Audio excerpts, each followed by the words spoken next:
Seperti inilah kondisi konter HP yang terletak di desa Pojok, Kabupaten Blitar, Jawa Timur, usai dibobol pencuri. Selain pada bagian tembok sisi belakang bangunan konter jebol, pelaku juga sempat mendobrak pintu dan merusak kamera CCTV. Dalam kejadian tersebut, pelaku berhasil menggasak 14 unit HP dan uang tunai sebesar 4 juta rupiah. Karyawan konter mengatakan saat membuka konter pada pagi hari, dirinya melihat kondisi pintu bagian belakang sudah terbuka. Merasa curiga, korban lalu mengecek dan mengetahui belasan HP dan uang tunai yang ditaruh dalam laci telah hilang. Ya, tahunya itu pas pagi tadi, itu pas baru buka. Itu seperti biasa cek-cek barang kan Pak. Itu di belakang itu ada kursi yang biasanya ditaruh di ruang belakang, itu ada di depan. Terus kemudian CCTV yang ada di belakang itu juga. Atas kejadian tersebut, sang pemilik konter menderita kerugian sebesar 30 juta rupiah. Dari Blitar, Jawa Timur, Robi Ridwan, iNews melaporkan. Musola pedak, Pak Mul, maling kota amal, merapat rene kabeh nak ben roh. Pria berinisial RE berusia 39 tahun, warga Kabupaten Rembang, Jawa Tengah, kepergok mencuri uang kotak amal senilai Rp479.500 di musola Desa Pedak, Kecamatan Sulang, Kabupaten Rembang. Diduga tersangka berpura-pura akan sholat, namun aksinya berhasil dipergoki imam musola seusai zuhur. Tersangka kemudian diamankan aparat kepolisian untuk menghindari amukan warga. Tersangka mengaku sudah 3 kali menggasak uang kotak amal di musola tersebut. Celakanya, uang hasil pencurian kotak amal selama ini hanya digunakan untuk ngopi di warung. Berdasarkan hasil penyelidikan, tersangka merupakan residivis kasus pencurian kotak amal di daerah kelahirannya Banyuwangi, Jawa Timur dan pernah dihukum selama 7 bulan penjara. Memang sebelumnya pura-pura sembahyang dulu. Kalau enggak, langsung seperti itu. Yang kerja Pak? Iya, kerja buruh bangunan. Kenapa kok selalu menyasar kota amal? Ya, terus kebetulan kan nggak ada kerjaan bisa mati ya. Dalam kasus ini, polisi mengamankan sejumlah barang bukti uang hasil curian, gagang, sulap, dan sepeda motor milik pelaku untuk sarana beraksi. Jadi modusnya dia pura-pura sholat sambil membawa sepeda motor, kemudian di situ melihat situasi dan kondisi sepi, kemudian karena kotaknya itu ada di di tembok, kemudian dengan menggunakan alat ini untuk dicongkel, setelah itu kan lepas, kemudian mendapatkan uang Rp400.000. Tersangka dijerat dengan pasal 363 KUHP tentang pencurian dengan pemberatan dengan ancaman hukuman 7 tahun penjara. Dari Rembang, Jawa Barat, Musyafa, iNews melaporkan.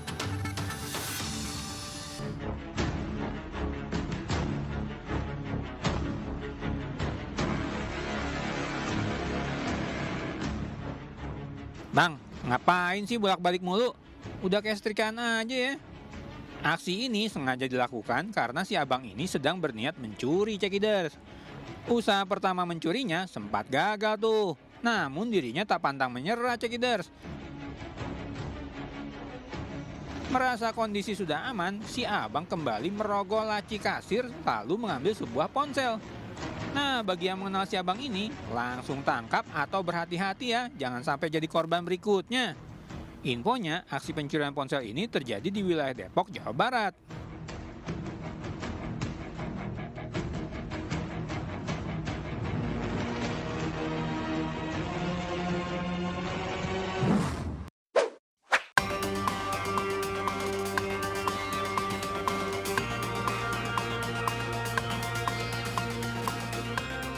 Aksi nekat pencurian ponsel kali ini terjadi di bengkel kawasan Ciledug, cekiders. Pelaku yang memakai topi ini terlihat berpura-pura menjadi pembeli. Karena kondisi bengkel sedang ramai, membuat pelaku berani melancarkan aksi mencurinya. Ponsel milik karyawan bengkel yang saat itu sedang dicas dengan mudahnya dicuri pelaku.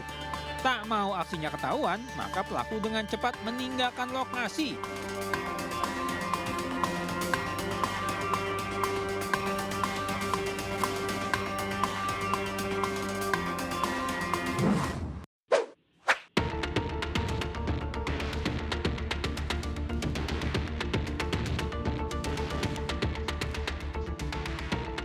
Walah, masih pada muda udah berani nyolong cekiders. Dua pemuda ini datang ke warung bukan mau jajan. Lewat gaya indik-indiknya, 2 tabung gas langsung digotong pelaku. Meski sempat ketahuan oleh pemilik warung, namun pelaku berhasil melarikan diri.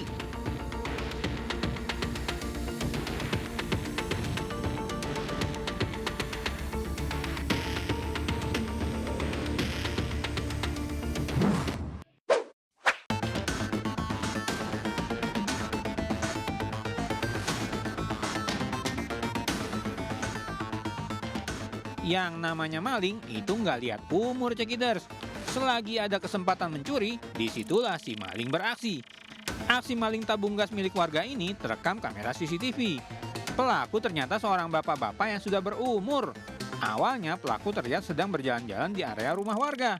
Di tengah perjalanan, pelaku masuk ke dalam rumah warga, lalu mencuri 2 tabung gas cekiders.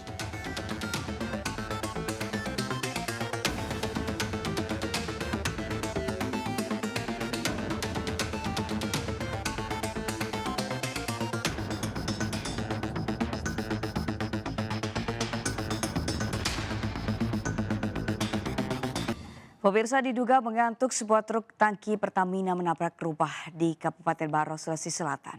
Akibat tabrakan tersebut, bagian depan truk ringsek usai menabrak dinding samping rumah hingga roboh. Beruntung tidak ada korban jiwa dalam kecelakaan tersebut.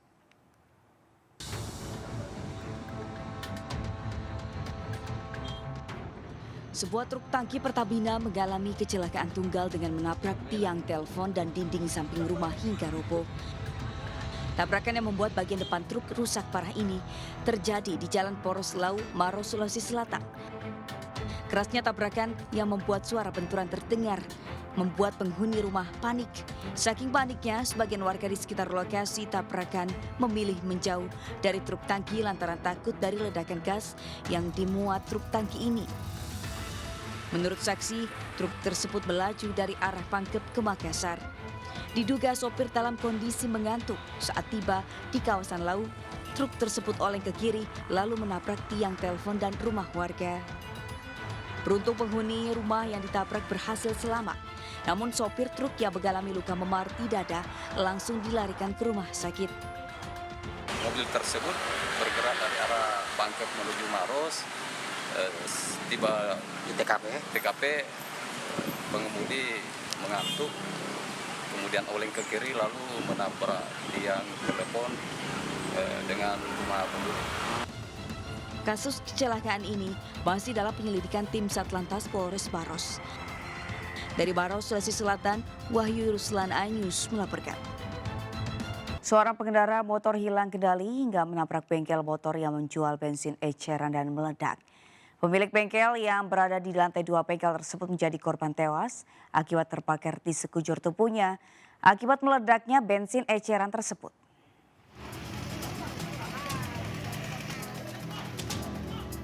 Seorang wanita parubaya berusia 50 tahun bernama Solida Hutajulu tewas terjebak di dalam kamarnya saat bengkel motor miliknya ditabrak oleh pengendara motor yang lawan arah dan hilang kendali di Jalan Cacing Cakung, Jakarta Timur kemarin siang.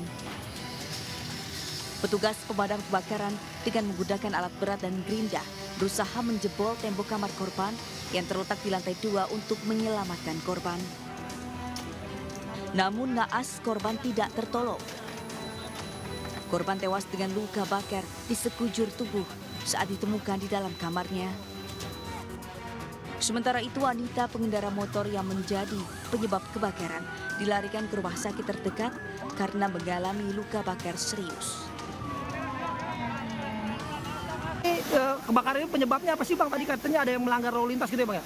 Untuk penyebab dari kebakaran yang pinggir tol ini Jalan Raya Cacing itu awalnya dari informasi warga ada seorang ibu yang melawan arus ya naik dalam bermotor. Entah kenapa dia langsung menabrak ke bengkel. Bengkel ini masih ada pekerjaan penambalan ban. Sehingga saat ditabrak tidak lama langsung ada penyalaan dan api membesar. Itu tadi ada kenapa Pak sebabnya Pak? Dari motor gitu ngebut. Motor dia kenceng nabrak itu rak bensin. Nabrak bensin. Yang yang ngendarain ibu-ibu atau bapak? Ibu-ibu. Korbannya satu. Naik motor apa? Ya, itu tahu seperti apa. Dia ngebut dari sana. Dari sana. Api berhasil dipadamkan 1 jam kemudian dengan 14 mobil pemadam kebakaran. Kejadian berawal saat pengendara motor lawan arah dan menabrak bengkel yang juga menjual bensin eceran dan terjadi ledakan. Sementara itu korban sedang memasak di lantai 2 dan tidak berhasil menyelamatkan diri meski suami korban mengajak korban melompat dari lantai 2. Jasad korban sudah dibawa ke Rumah Sakit Cipto Mangunkusumo. Sementara kasus kebakaran ini dalam penyelidikan pihak kepolisian sektor Cakung. Dari Jakarta, Rio Manik, iNews melaporkan. Polisi telah menetapkan suami pembakar rumah mertua di Tegal Alur, Kalideres, Jakarta Barat sebagai tersangka. Meski pelaku masih menjalani perawatan di Rumah Sakit Polri. Penetapan tersangka dari keterangan para saksi dan keluarga serta bukti yang ditemukan di lokasi kejadian.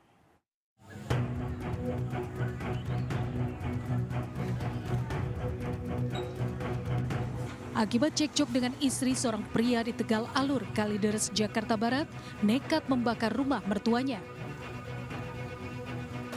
Dalam peristiwa ini, sang mertua Saana yang menderita penyakit stroke meninggal dunia setelah terjebak di dalam kobaran api.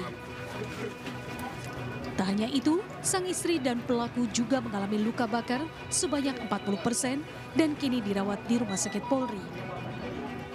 Meski belum dapat memeriksa terduga pelaku yang kini masih dirawat di Rumah Sakit Polri, namun dari hasil penyelidikan dan pemeriksaan terhadap saksi di lokasi kejadian, polisi akan menetapkan sang suami, Rudi Haryanto, sebagai tersangka dalam kasus ini.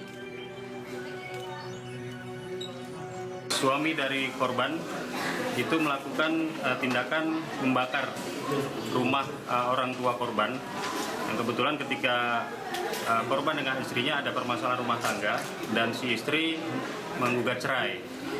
Jadi ketika si suaminya ini tidak ingin diceraikan, ada niat untuk melakukan tindakan bunuh diri bersama. Sebelumnya sebuah rumah di Tegal Alur, Kalideres, Jakarta Barat terbakar. Dalam peristiwa ini, seorang wanita parubaya yang menderita penyakit stroke meninggal dunia setelah terjebak di dalam kobaran api.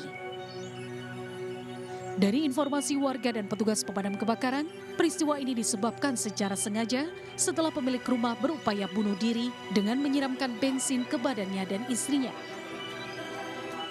Dari Jakarta, Rizky Falupi, iNews melaporkan.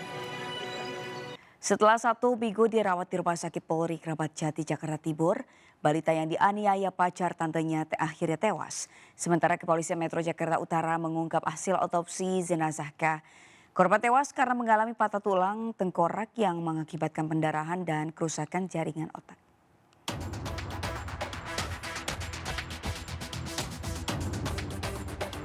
Jenazah HZ, balita berusia 3 tahun yang dianiaya pacar tantenya, kini terbujur kaku di ruang transit jenazah Rumah Sakit Polri Kramat Jati, Jakarta Timur.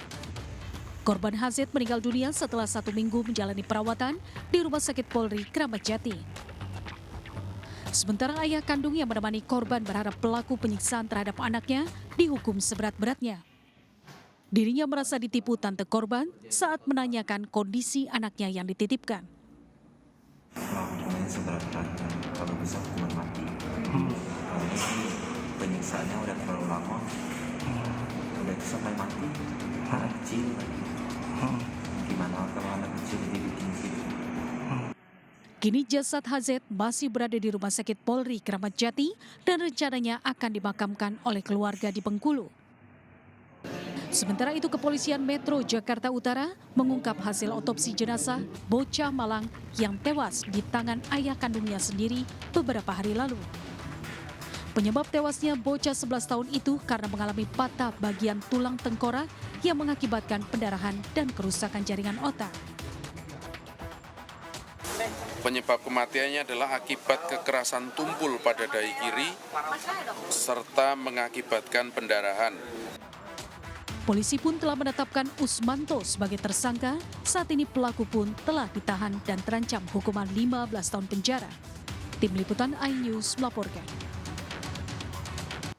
Misteri penemuan jenazah perempuan muda dengan kepala bersimbah darah di lantai 4 gedung Vkom Universitas Brawijaya akhirnya terungkap. Korban adalah mantan mahasiswa yang depresi karena mengidap penyakit kronis hingga melompat dari lantai 12. Korban diketahui mantan mahasiswi berinisial LS, Fakultas Matematika dan Ilmu Pengetahuan Alam, angkatan tahun 2018 dan sudah mengundurkan diri dari perkuliahan dengan alasan mengidap penyakit kronis.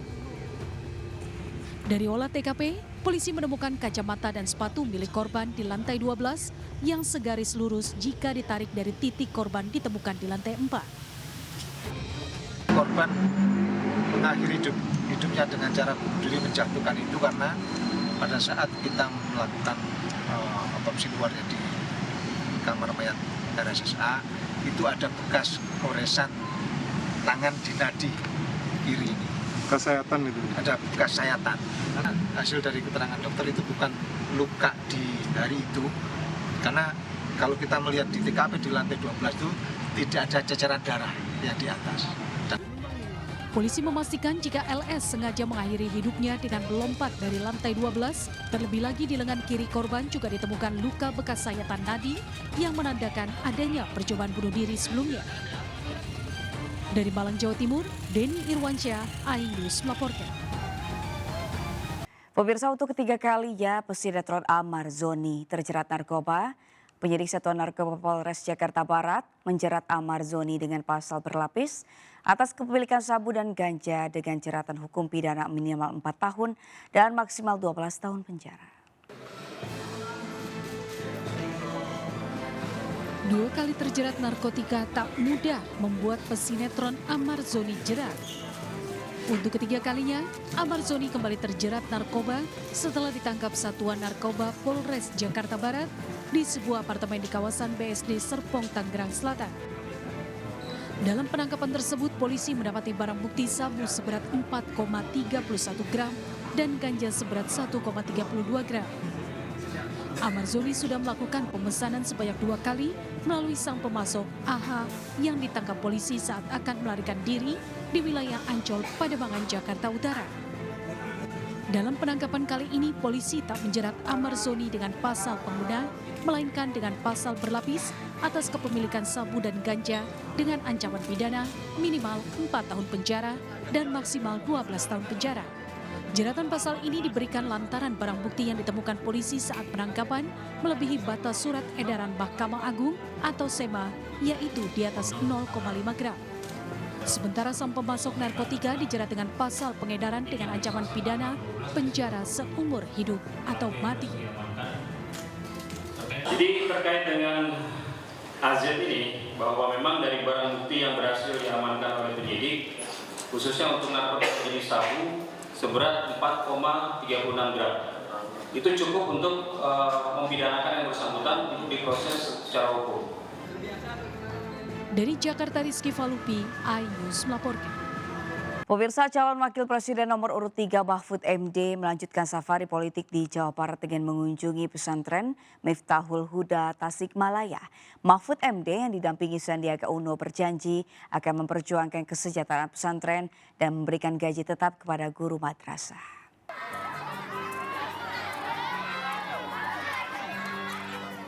Kunjungan calon wakil presiden Mahfud MD mendapat sambutan meriah ribuan santri pondok pesantren Miftahul Huda di Kecamatan Mononjaya, Kabupaten Tasikmalaya, Jawa Barat. Tidak hanya berebutan bersalaman, para santri juga meminta berfoto bersama dengan Menteri Koordinator Politik, Hukum, dan Keamanan itu. Selain pengurus pesantren Miftahul Huda, tampak Ketua Badan Pemenangan Pemilu Partai Persatuan Pembangunan, Sandiaga Uno, dan mantan Wakil Gubernur Jawa Barat, UU Rushanul Ulum, menyambut kedatangan Mahfud MD. Mahfud kemudian melakukan pertemuan dengan pimpinan Ponpes Miftahul Huda, Kiai Asep Moshul Afandi. Usai pertemuan, Mahfud menjelaskan kunjungannya merupakan bagian dari sosialisasi menghadapi Pilpres 2024 dan berdiskusi mengenai pengelolaan dan pendanaan pesantren. Mahfud menyebut peran pesantren dalam menjaga negara kesatuan Republik Indonesia perlu untuk diperjuangkan. Secara lebih spesifik, Mahfud mengungkapkan jika pasangan Ganjar Pranowo Mahfud MD dipercaya rakyat memimpin Indonesia, ia akan menyediakan honor tetap untuk guru madrasah yang selama ini merasa tidak diperhatikan. Tetap atau pendapatan tepat tetap untuk guru-guru madrasah yang selama ini tidak ada perhatikan. Di kampung-kampungnya orang kan banyak dididik oleh guru madrasah ya. Seperti saya dulu kan dididik oleh guru madrasah. Ternyata mereka tidak digaji secara layak. Nah ini nanti kita, iya termasuk marbot masjid apa itu ya. Kita nanti karena mereka mendidik sebenarnya. Tidak ada reformasi tanpa pemahaman. Jadi jangan sampai reformasi ini juga terkalahkan. Ya salah satu yang paling mumpuni untuk melawan ini kita menegakkan reformasi itu apa? Mau apa lagi? Kan gitu. Sebelumnya pada Jumat pagi Mahfud MD mengunjungi Pondok Pesantren Al-Quran di Cijantung, Ciamis untuk bertemu dan berdialog dengan ulama serta kiai sepriangan timur. Dari Tasikmalaya, Jawa Barat, Asep Juharyono, iNews melaporkan. Pemirsa, merespon kelangkaan pupuk di tingkat petani, calon anggota legislatif dari Partai Perindo, Syafril Nasution, menyerahkan bantuan 50 ton pupuk kepada petani di Kabupaten Semarang, Jawa Tengah. Langkah calon anggota DPR RI Dapil Jateng 1 ini sebagai upaya mendukung petani dalam meningkatkan produktivitas padi untuk mendukung stok pangan nasional. Syafril Nasution, caleg DPR RI Dapil Jateng 1, konsisten memperhatikan kebutuhan pupuk para petani dengan menggelontorkan bantuan pupuk non-subsidi hingga 50 ton. Distribusi pupuk tahap kedua diserahkan ke petani di Desa Kedung Ringin dan Desa Cukilan Kecamatan Suruh, Desa Rejosari dan Desa Pelumutan Kecamatan Banca, Desa Ujung-Ujung Kecamatan Pabelan, dan Desa Tuntang Kecamatan Tuntang, Semarang, Jawa Tengah. Petani yang di sini yang rata-rata mengatakan mereka punya uang tapi tidak punya pupuk, atau mereka juga mengatakan bahwa sulitnya mendapatkan pupuk, maka ini kita respon bahwa pupuk itu bisa kita salurkan lebih cepat sehingga petani kalau bisa dilihat sudah mulai hasilnya baik. Ini adalah bagian daripada hasil program pertama yang kita bagikan pada bulan Agustus lalu. Selain memberikan pupuk ke petani, Syafril Nasution juga mensosialisasikan program Partai Perindo serta menyampaikan visi misi Ganjar Pranowo dan Mahfud MD sebagai Capres dan Cawapres 2024. Dari Semarang, Jawa Tengah, Taufik Budi Nur Cahyanto, iNews melaporkan. Calon Presiden nomor urut 2 sekaligus Ketua Umum Partai Gerindra Prabowo Subianto menghadiri rapat koordinasi nasional Partai Gerindra di J-Expo Kemayoran, Jakarta Pusat. Sementara itu calon Presiden nomor urut 1 Anies Baswedan menghadiri acara refleksi menyambut Natal dan Tahun Baru di Gedung Nusantara 4, Kompleks DPR MPR Senayan, Jakarta. Di sela-sela kampanye calon presiden nomor urut 2 yang juga Ketua Umum Partai Gerindra, Prabowo Subianto menghadiri rapat koordinasi nasional Rakornas Partai Gerindra di J-Expo Kemayoran, Jakarta Pusat. Prabowo hadir dengan didampingi sejumlah petinggi Partai Gerindra. Dalam Rakornas yang digelar secara tertutup bagi awak media ini, Prabowo menyampaikan arahan-arahan ke kadernya agar dapat menyiapkan dan menjalankan rencana-rencana ke depannya. Rapat koordinasi partai, rapat koordinasi nasional, menurut anggaran dasar diselenggarakan oleh Dewan Pimpinan Pusat atas persetujuan Ketua Dewan Pembina. Kapan rapat diadakan? Rapat diadakan jika dianggap perlu untuk melakukan koordinasi, maka kapan saja rapat itu akan kita adakan. Pesertanya adalah DPC, tingkat kabupaten, kota, provinsi, dan DPP. Sementara itu calon presiden nomor urut 1 Anies Baswedan usai berkampanye di Bekasi di acara diskusi santai bersama dengan penyandang disabilitas di Gedung Islamic Center Bekasi, Jawa Barat. Malam harinya, Anies menghadiri acara refleksi menyambut Natal dan Tahun Baru di Gedung Nusantara 4, Kompleks DPR MPR Senayan, Jakarta. Tim Liputan iNews melaporkan. Sekretaris Jenderal PDI Perjuangan Hasto Kristianto menanggapi temuan PPATK terkait dugaan transaksi mencurigakan dalam kampanye pemilu 2024. Hasto pun meminta untuk dibuatkan komite independen dan pemantau pemilu atau KIP. Sekretaris Jenderal PDI Perjuangan Hasto Kristianto meminta untuk dibuatkan Komite Independen atau Pemantau Pemilu (KIP). Menurutnya KIP akan menjadi wasit yang memantau pergerakan dari partai politik ataupun calon presiden dan calon wakil presiden yang akan berkontestasi dalam pemilu nanti. Hal ini ia sampaikan usai PPATK menemukan adanya dugaan transaksi mencurigakan dalam dana kampanye pemilu 2024. Itu mendirikan KIP, Komite Independen Pemantau Pemilu, untuk juga ikut menjadi wasit yang baik antar partai politik, antar calon. Karena itulah kami minta untuk PPATK juga menyampaikan ke publik, sehingga sangat jelas. Karena saat ini pun pemenangan Pak Ganjar Prof Mahfud ini dilakukan dengan spirit gotong royong, rakyat yang bergerak. Sebelumnya, Kepala Pusat Pelaporan dan Analisis Transaksi Keuangan, Ivan Yustia Vandana, mengungkapkan adanya dana kampanye yang mengalir dari tambang ilegal. Bahkan Ivan menyatakan telah melaporkan temuan tersebut ke Bawaslu. Tim Liputan iNews melaporkan. Kita beralih ke informasi lain pemirsa, libur akhir tahun 2023 akan semakin seru bagi Anda dan keluarga karena MNC Licensing hadirkan Kampung Durian Runtuh Upin dan Ipin di Dunia Fantasi Ancol Jakarta. Wahana ini akan memberikan pengalaman baru bagi para pengunjung mulai 1 Desember 2023 lalu.